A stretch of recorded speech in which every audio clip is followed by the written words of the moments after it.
powerful is Myanmar. Global rank 35.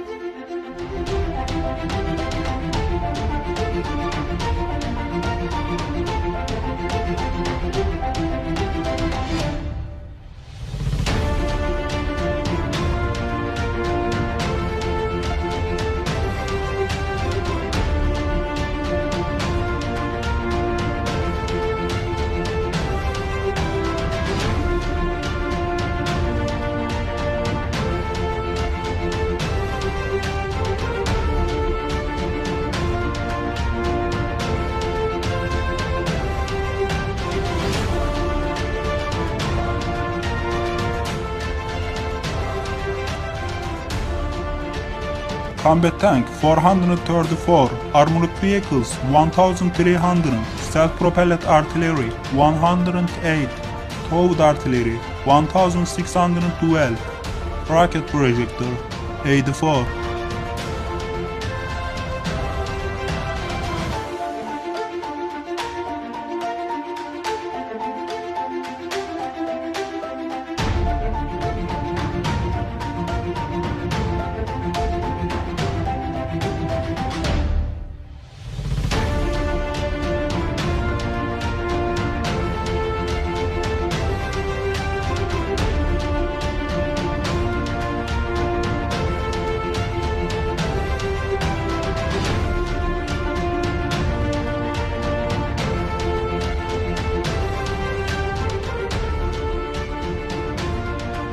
Total aircraft straight 276, victors 59, attack 31, transport 37, trainer 82, special mission 1, helicopters 86, attack helicopters 9.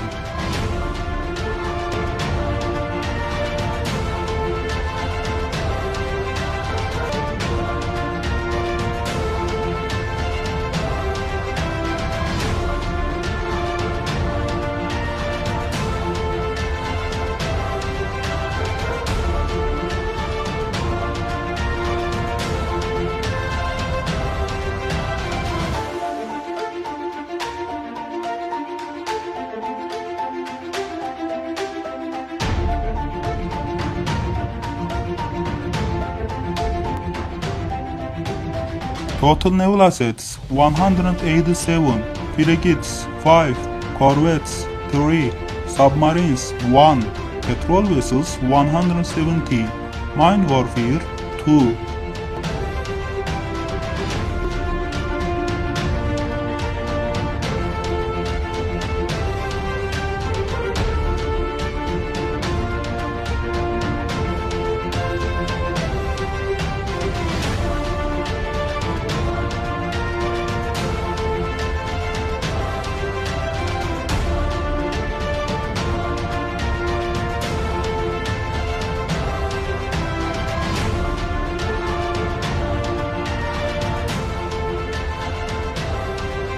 Defense budget $3 billion.